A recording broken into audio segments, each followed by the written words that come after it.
여러분, 레위기가 무슨 내용이 기록되어 있는 책이냐고 물으면 거의 모든 사람들이 제사나 제사법에 관하여 말한 것이다 라고 말합니다. 맞습니다. 틀린 거 아니에요. 제사와 제사법에 관하여 기록된 책이기도 합니다. 틀린 대답은 아니지만 정확한 대답은 아닙니다. 우리가 본 앞부분은 분명히 제사와 제사법에 관하여 기록된 말씀입니다. 그런데 더 많이 다루는 내용은 정결에 관한 내용입니다. 여러분 표를 보면 레위기는 27장까지 있어요. 근데 제사에 예배에 관련된 내용은 10장까지의 기록이고 11장부터 27장은 정결한 삶에 관한 기록이 되어 있는 책입니다. 그런데 생각해 보세요. 제사라는 제사 자체도 결국은 정결하게 만들기 위하여 드리는 제사입니다. 그러니까 제사도 정결법 중에 하나인 것이죠. 그러면 레위기는 전체의 주제는 결국 정결에 관하여 말씀하고 있는 것이죠. 그러니까 레위기의 전체 주제는 뭐다? 정결입니다. 제사가 아니에요. 정결입니다. 정결로 가기 위하여 제사도 드리고 정결한 삶을 살아야 되는 내용이 기록된 책이 바로 레위기입니다. 그러니까 하나님의 백성들은 제사를 통해서 어떻게 돼요? 정결하게 되고 정결한 삶을 통하여 정결을 유지해야 됨을 알려주는 책입니다. 야, 제가 이거를 이렇게 말하고도 얼마나 이게 수준이 높은 이야기인지 여러분 잘 생각해. 정말 수준이 높지 않습니까? 참 수준 높은 말씀입니다. 여러분, 그러니까 우리가 예수 그리스도로 말미암아 죄 사함을 받고 구원을 받았으면 그 다음은요. 구원받은 자의 삶을 유지하는 것이 예배라는 것입니다. 왜? 예배에는 말씀이 있고 기도가 있고 찬양이 있고 헌신이 있기 때문입니다. 똑같습니다. 우리가 이렇게 예배 생활을 잘하고 신앙생활을 잘하는 것은 결국 레위기에서 말씀하고 있는 삶을 지키고 행하는 것입니다. 여러분, 레위기의 주제가 정결이라고 했는데 그럼 하나님께서 우리에게 왜 그토록 정결을 요구하고 계시는가? 왜라 그랬어요? 지난주에? 우리와 만나기 위해서. 하나님께서는 우리를 만나려고 하는데 우리는 정결해야 하나님을 만날 수 있기 때문에 하나님이 우리에게 정결을 요구하는 이유는 한 가지입니다. 하나님이 우리를 어떻게 해주시겠다? 만나 주시겠다는 것입니다. 여러분, 천지를 창조할 때의 인간은 죄가 없는 상태였습니다. 죄가 없는 상태이기 때문에 이 정결한 상태, 그냥 깨끗한 상태예요. 여러분, 내가 이 표에 대해서 이제는 익숙해져야 된다 그랬어요. 그래서 지난주부터 이 표를 여러분에게 알려줬죠. 정결, 거룩, 부적. 이 표는 우리가 늘 기억해야 합니다. 레위기할 때만 기억하는 게 아니라 우리의 삶 속에서도 이 표는 늘 머리에 박혀 있어야 돼요. 그러니까 창조할 때의 상태는 사람이 거룩한 상태가 아닙니다. 그냥 정결한 상태, 그냥 깨끗한 상태이죠. 왜? 정결한 상태, 깨끗한 상태일 때만 하나님을 만날 수 있었습니다. 표를 보면. 그래서 이 정결한 상태일 때만 거룩하신 하나님을 만날 수 있습니다. 그럼 오늘 본문 말씀에 하나님께서 우리에게 뭐라고 말씀하고 있어요? 2절 말씀을 보면 너희는 거룩하라. 우리에게 거룩하라고 말씀하고 있는데 그럼 여러분에게 한 가지 질문을 할게요. 우리가 어떻게 해야 거룩해질 수 있습니까? 우린 정결해. 정결과 거룩은 달라요. 정결은 깨끗한 상태예요.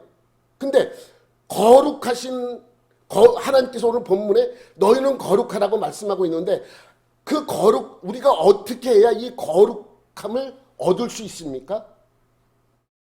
여러분, 죄를 짓기 전에는 깨끗한 상태였는데, 그냥 정결한 상태였는데, 그냥 죄가 없는 그러한 존재였는데, 하나님께서는 우리에게 거룩하라고 하십니다. 이 거룩은 뭐냐면, 우리가 정결한 상태에서 거룩해질 수 있는 상태는, 거룩해질 수 있는 방법은 딱 한 가지밖에 없습니다. 하나님과 만남, 하나님과 교제, 하나님과 함께 있을 때만 우리가 거룩해질 수 있습니다. 오늘 제목이 뭐예요? 정결함과, 넘겨봐봐요. 정결함과 거룩함입니다. 정결함과 거룩함. 정결과 거룩함. 너무 그래. 정결함과 거룩함이에요. 여러분, 지난주 설교 제목은 뭐였어요? 정결함과 부정함. 오늘은 정결함과 거룩함입니다. 그런데 아담과 하와가 죄를 범할 때 정결했던 사람이 어떻게 되었습니까? 아까 그 표를 봐봐야 되는데 다시 넘겨야 돼. 하나 더 넘기. 그렇죠. 죄를 범했을 때 부정하게 됐단 말이죠. 여러분, 이 부정은요, 정결함의 균형이 깨질 때 부정이 되는 거예요. 이제 거룩하신 하나님을 만날 수가 없습니다. 왜요? 부정한 상태에서 하나님을 만나게 되면 어떻게 돼요? 죽게 됩니다. 그래서 부족한 상태로서는 도저히 하나님을 만날 수 있지 않습니다. 하나님을 만나려면 깨끗해야 되는데 더러워진 상태로 하나님을 만날 수 없기 때문입니다. 그래서 하나님이 우리에게 정결을 요구하는 이유도 단 한 가지입니다. 하나님은 우리와 교제를 원하시는 거예요. 하나님은 우리가 만나주고 싶습니다. 만나주고 싶은데 만날 수가 없어. 만나면 죽으니까. 그래서 정결하도록 하신 것이죠. 정결법을 주신 것입니다. 그래서 죄를 범하게 되면 제사를 지내서 거룩하게 만들고 정결하게 만들고, 또 실수로 연약함으로 죄를 부정하게 되었을 때는 의식을 통해서 정결하게 됩니다. 의식은 어떤 의식이 있다 그랬어요? 옷을 빨거나 몸을 씻거나 시간이 지나면 자연적으로 회복이 되어서 정결하도록 하게 만드신 것이죠. 시간이 여러분, 좀 이따 잠깐 말씀드리겠지만, 여성들이 아기를 낳으면 7일 동안은 부정해요. 피가 계속 나오기 때문에. 그래서 그때는 부정해지고, 그때부터 서서히 정결해지는데, 그 기간이 남자가 날 때는 30일이고 여자 아이를 딸이 태어났을 때는 60일이에요. 근데 그런 거는 시간이 지나면 어떻게 된다는 거예요? 정결함으로 회복이 된다는 의미입니다. 여러분, 하나님이 우리에게 정결을 요구하는 것은 하나님이 우리를 만나주시겠다라고 하는 것이죠. 넘기면. 그래서 정결한 상태에서만 거룩하신 하나님을 만날 수 있습니다. 정결은 부정해질 수 있지만, 거룩은 부정해지지 않습니다. 다시, 정결은 부정해질 수 있어요. 깨끗한 거에는 어디 더러운 게 묻으면 더러워지잖아요. 근데 거룩은 더러운 게 묻어도 부정해지지 않는 거예요. 쉽게 표현하자면, 여러분, 고린도전서 15장 45절 말씀에 보면 이러한 말씀이 있습니다. 기록된 바 첫사람 아담은 생명이 되었다 함과 같이 마지막 아담은 뭐요? 살려주는 영이 되었나니. 여기서 생명이라고 번역을 해놨는데, 리빙 소울이에요. 리빙 소울. 살아있는 그냥 혼이에요. 그러니까 아담은 그냥 사는 사람이라는 얘기예요. 사는 사람은 죽으면 어떻게 돼요? 끝나는 거예요. 죽으면 끝나는 거예요. 그런데 죽으면 끝나는데, 마지막 아담, 예수님께서 살려주는 영이 되어서 죽었던 아담을 다시 살려내는 거예요. 그러니까 사람들은 그냥 사는 사람들이라는 거예요. 마지막 아담은 뭐예요? 살려줘요. 여러분 요거를 이제 현대인의 성경을 보면 조금 쉽게 이해할 수 있어요. 성경의 첫사람 아담은 산 존재가 되었다. 그러니까 살아있는 사람이 되었다는 거예요. 사람이 되었는데 마지막 아담인 그리스도는 생명을 주시는, 살려주는 영이 되셨습니다. 라고 번역을 해놨죠. 그러니까 우리는 그냥 살다가 죽으면 끝나는 존재였는데 예수님께서는 죽었던 우리를 살려주시는 역할을 하시는 분이 예수님이라고 말씀하고 있습니다. 여러분, 흰 옷이 있어요. 처음 흰 옷을 하면 깨끗하잖아요. 그런데 그 깨끗한 옷에 더러운 게 묻어요. 그러면 더러운 옷이 된 거예요. 그러면 이 더러운 옷이 깨끗해지려면 어떻게 해야 돼요? 빨래를 해야 돼요. 비누를 그냥 하면 비누도 넣고 뭐 이렇게 해가지고 흰 옷은 더 깨끗하게 위해서 락스에도 담가놓고 해가지고 깨끗하게 만들잖아요. 근데 우리는 흰 옷과 같은 존재죠. 그런데 예수님은요, 그 차원이 다르다는 얘기예요. 그냥 거기에 접하기만 하면 다 깨끗해지는 거예요. 그래서 넘기면 이 거룩과 정결과 거룩은 하늘과 땅 차이라는 거예요. 정결이 있고 거룩이 있으니까 정결은 거의 거룩과 아니에요. 차원이 다른 것입니다. 그래서 사람은 스스로 거룩해질 수 없습니다. 그런데 하나님은 우리에게 뭘 요구했어요? 12절 말씀 아까 봤던 거예요. 아니 넘겨서 위로. 그렇지. 너희는 거룩하라고 요구하고, 아니 그렇지. 너희는 거룩하라고 요구하고 계시는 거예요. 너희는 거룩하라. 근데 여러분, 이 말씀이 가만히 보면 우리가 거룩하기 위해서, 거룩해지라고 하나님께서 요구를 하셨기 때문에 우리는 거룩하기 위해서 사람들은 어디를 찾아갔어요? 성막을 찾아갔잖아요. 거룩해지기 위해서.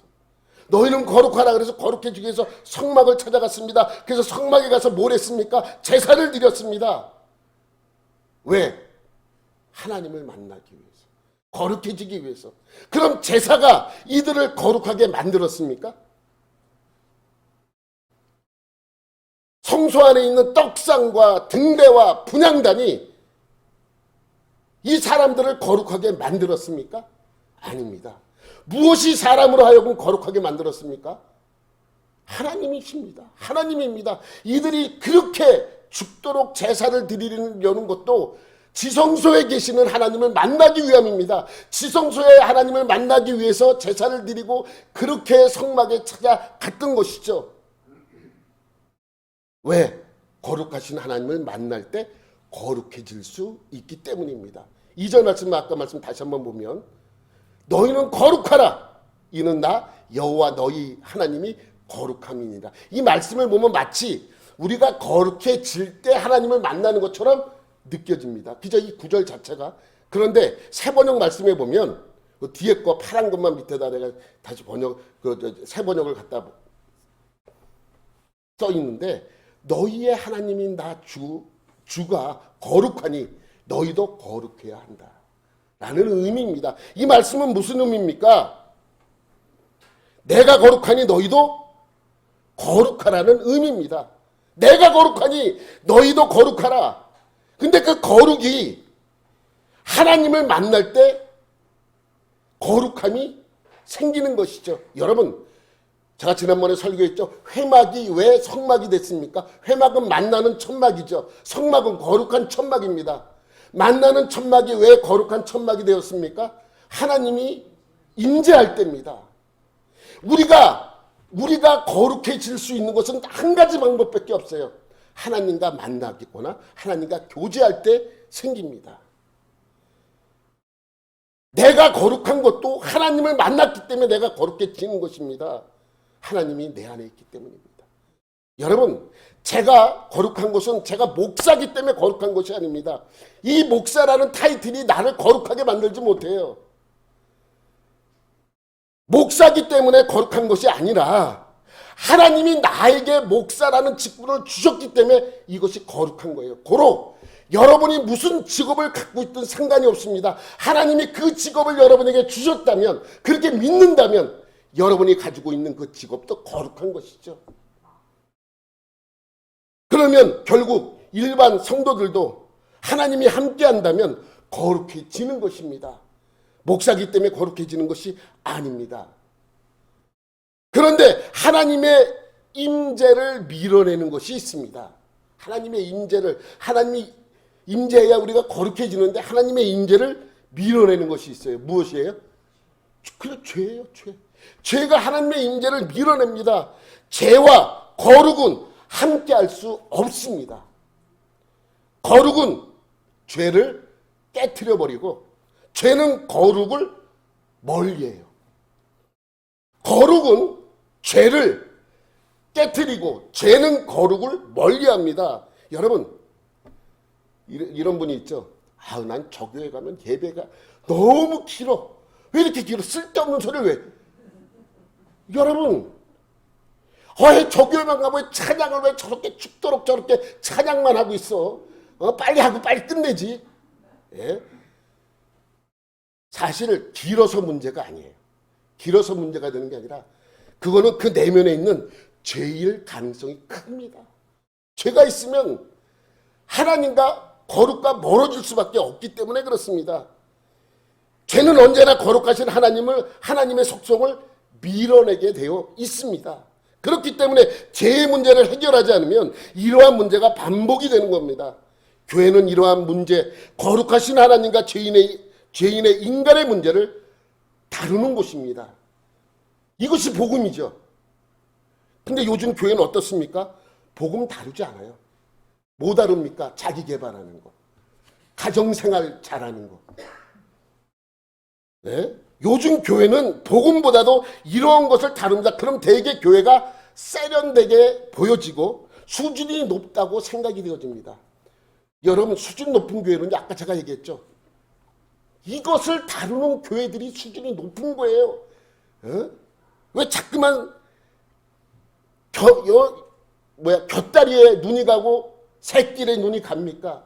안 됩니다. 교회는요, 복음을 다루는 곳이고 예수를 다루는 곳이고 우리가 어떻게 하면 거룩할 것인가를 다루는 것이 바로 교회인 것이죠. 그런데 세상을 자기 개발 이런 걸 다루면 굉장히 멋있어 보이고 철학적이고, 여러분 이런 거 조심해야 합니다. 교회는요, 멋있으려고 다니는 곳이 아닙니다. 그죠? 교회는 내가 잘나기 위해서 다니는 곳이 아닙니다. 복음의 말씀을 듣고 구원받기 위해서 다니는 것이죠. 여러분, 가정이 살아야 교회가 산다? 우스운 얘기죠.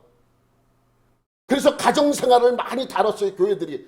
이 교회에서 히트 치니까 저 교회도 하고 저 교회에서 히트 치니까 이쪽 교회 저쪽 교회 다 가정생활을 막 다루고 가정생활에 집중을 했습니다. 그래서 우리나라 지금 이 교회가 성장하고 있습니까? 죽어가고 있습니다. 교인 수가 매 줄어들고 있습니다. 왜 교회는 세련된 새생활 운동, 자기개발, 가정생활에 온 힘을 다했는데 왜 결과적으로는 이러한 결과가 나옵니까? 여러분, 하나님이 없는, 하나님의 임재가 없는 설교, 하나님의 임재가 없는 교회, 예수가 없는 설교, 예수가 없는 교회, 복음에 없는 그러한 가르침은 아무것도 아니라는 거예요. 이런 것을 여러분 경계해야 합니다. 그러니까 구약시대에 이 정결을 유지하는 것이 얼마나 중요한지 우리가 상상을 해보십시오. 죄를 범하거나 부정하게 되었을 때 빨리 정결해져야 됩니다. 여러분, 우리는 자유롭게 언제나 하나님을 만날 수 있어요. 예수님의 은혜로. 구약시대는 아니에요.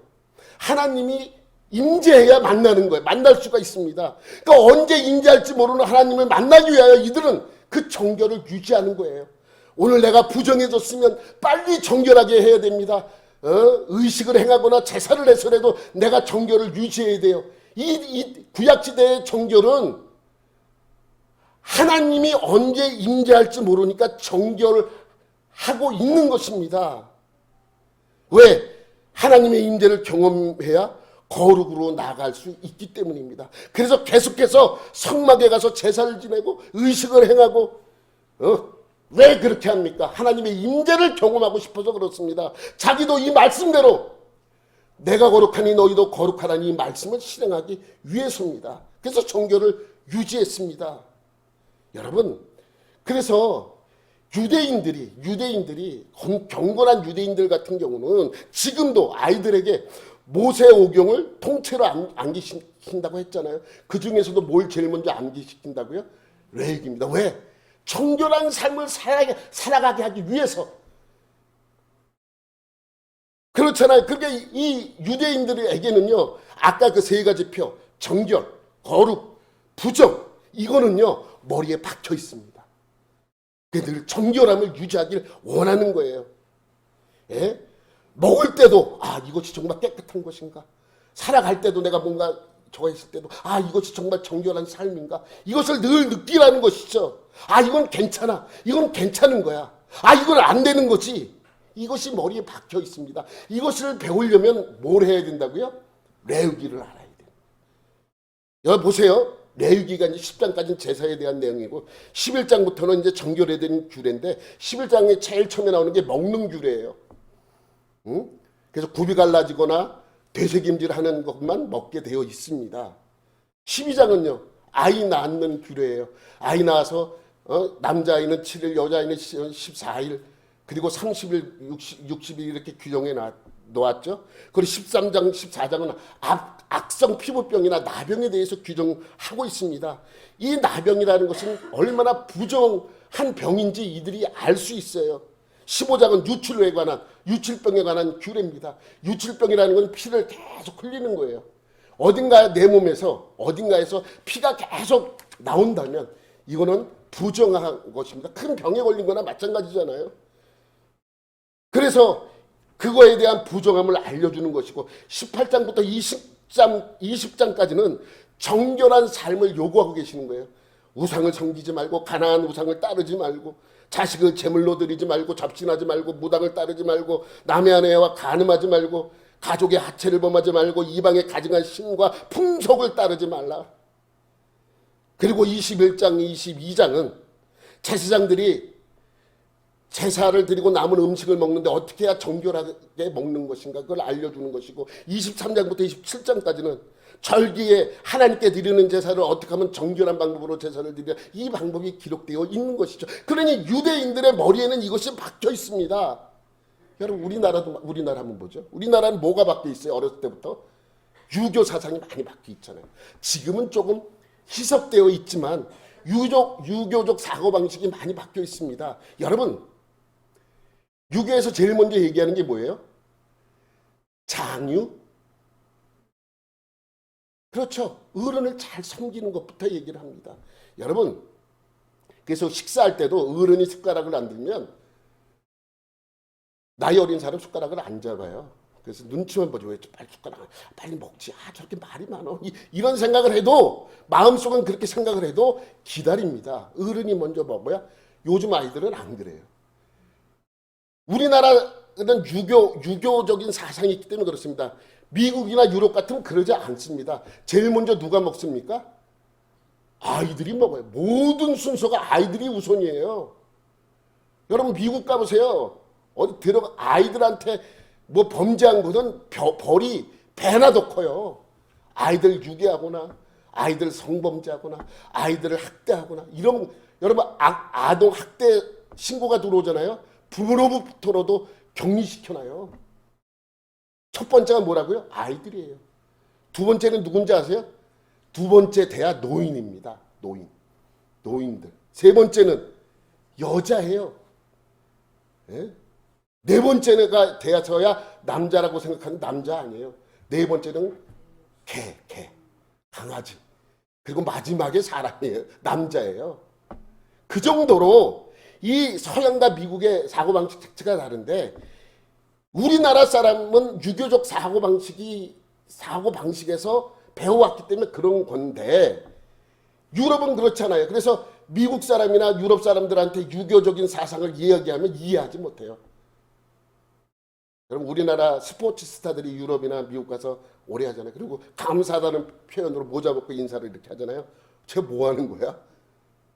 근데 우리나라에서 외국인이 인사도 안 하고 막 저런 쟤는 좀 싸가지가 없네 인사도 안 하네 이러잖아요.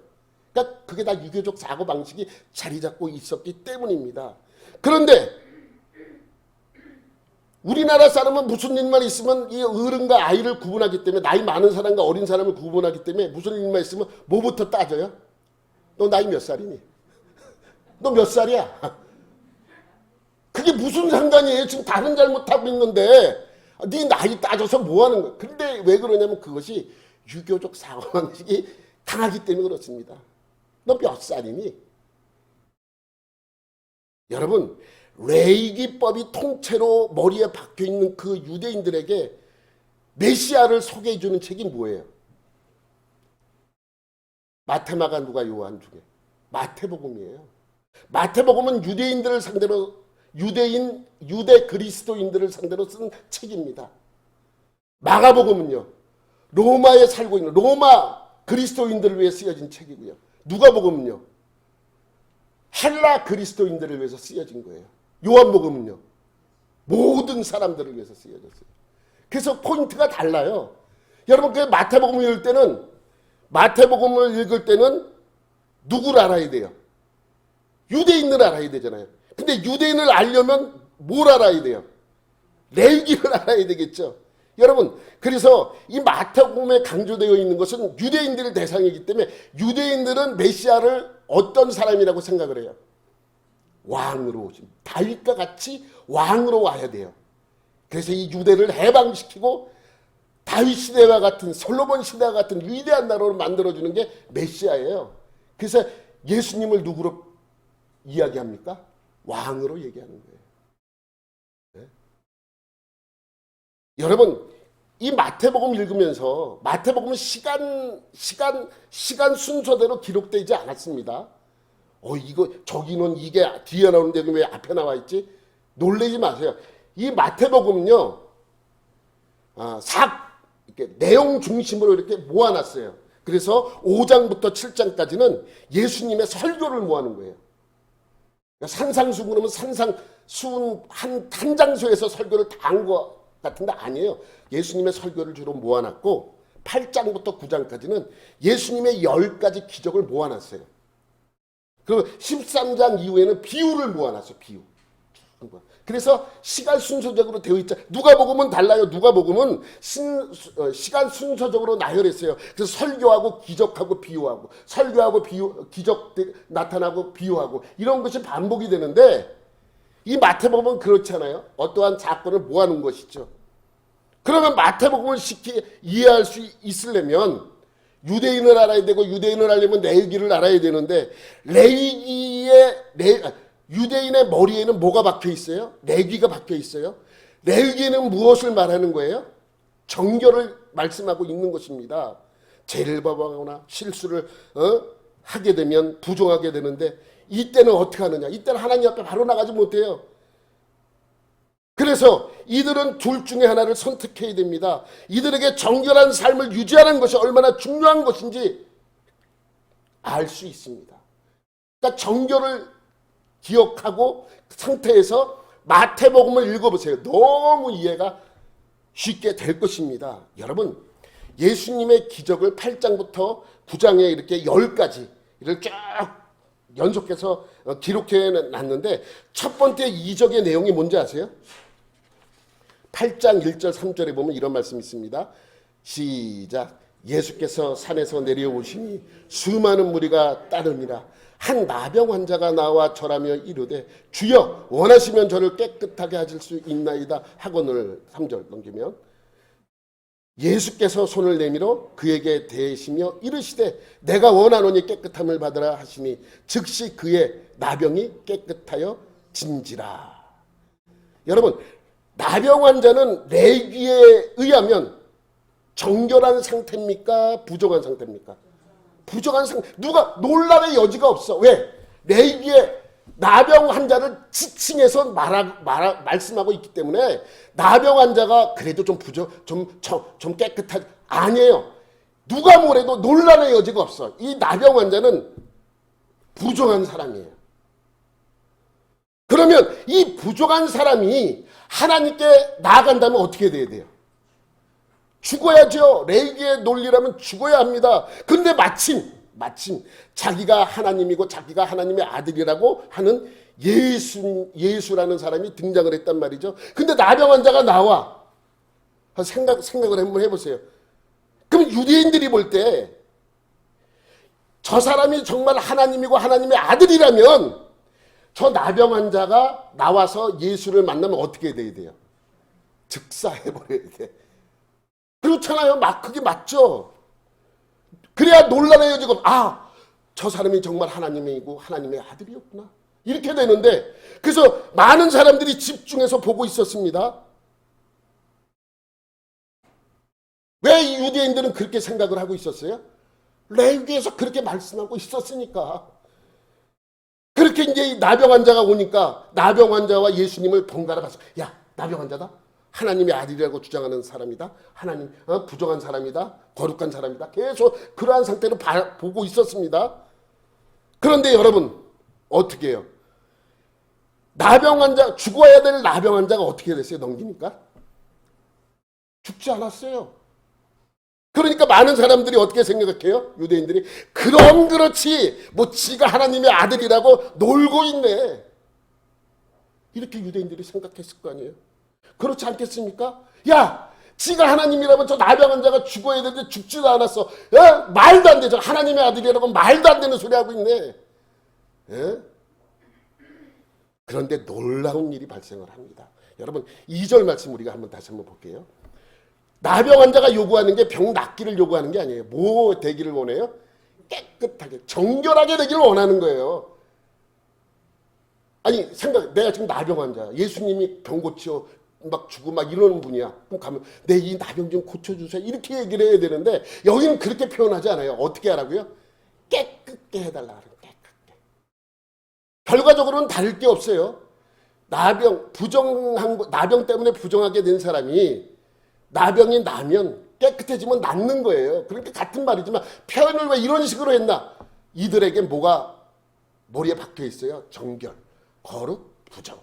그래서 깨끗게 해달라고 요구하는 것이죠. 예수님께서 어떻게 해요? 3절에 이렇게 하십니다. 예수님께서 손을 내밀어 그에게 대시며, 죽어야 돼요. 손을 내밀어 대니까. 근데 죽지 않고 어떻게 해요? 예수님께서 뭐라고 말씀하세요? 깨끗함을 받아라. 야, 병 다 나았어라고 말씀하셨잖아요. 깨끗함을, 정결하게 되었다는 것이죠. 여러분 여기엔 놀라운 의미가 담겨 있습니다. 단순히 깨끗하게 됐구나, 병이 낫구나, 이게 아닙니다. 여러분 다시 한번 표를 보면 거룩한 하나님께서 부정한 죄인인 부정한 사람을 만나면 이 부정한 사람은 죽어야 돼요.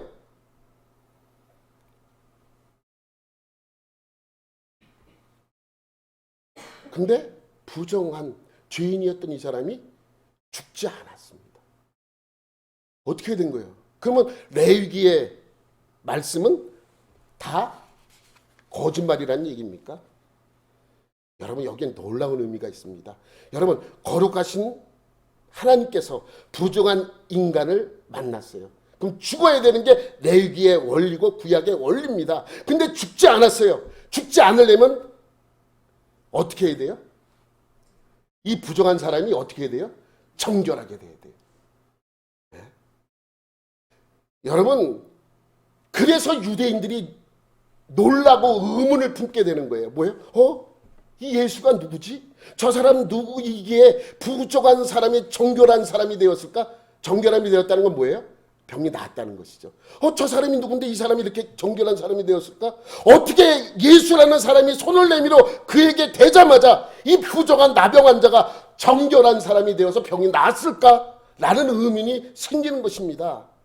그러니까 유대인들은 병으로 보는 것이 아니라 부정한 사람으로 보는 거죠. 거룩한 예수님께서 부정한 사람에게 손을 내밀어 대자, 그는 순식간에 뭐가 돼요? 다시 넘겨봐봐요. 정결한 사람이 되어서 어디까지 나간 거예요? 거룩까지 나간 거죠. 놀라운 것입니다. 여러분 원래는 사람이 죽어야 돼. 죽지 않으려면, 이 부정한 사람이 죽지 않으려면 뭐가 돼야 돼요?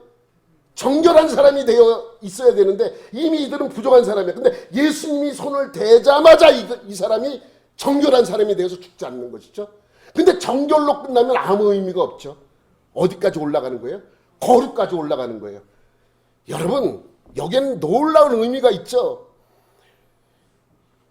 여러분, 이 마태복음에는 접촉을 많이 강조를 해요. 하나님이 우리에게 와서 손을 대셨다 그래요. 여러분, 요 사건 이후에 이제 집에 가서 꼭 읽어보세요.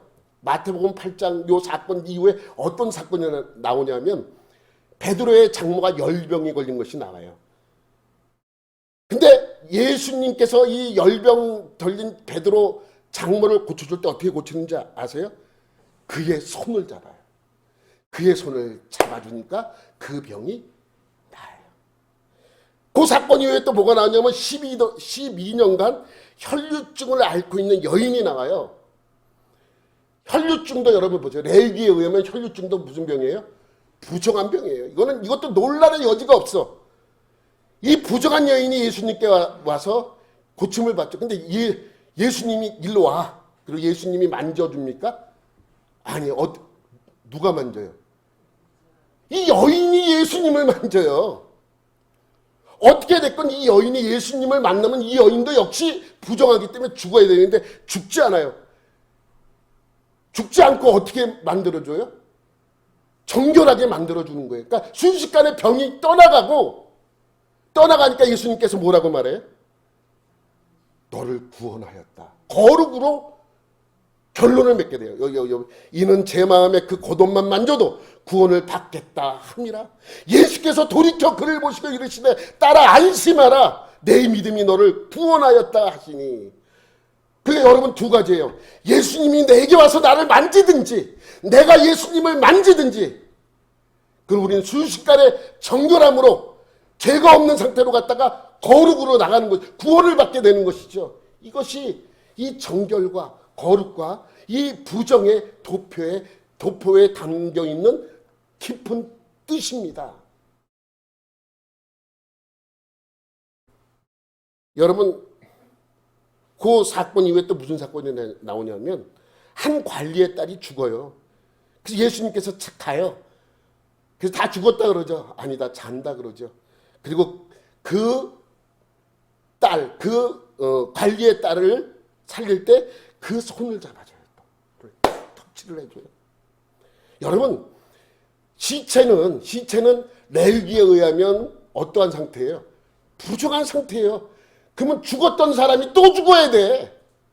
레위기에 의하면 부정이니까. 죽어 있으면 피라도 터져야죠. 예?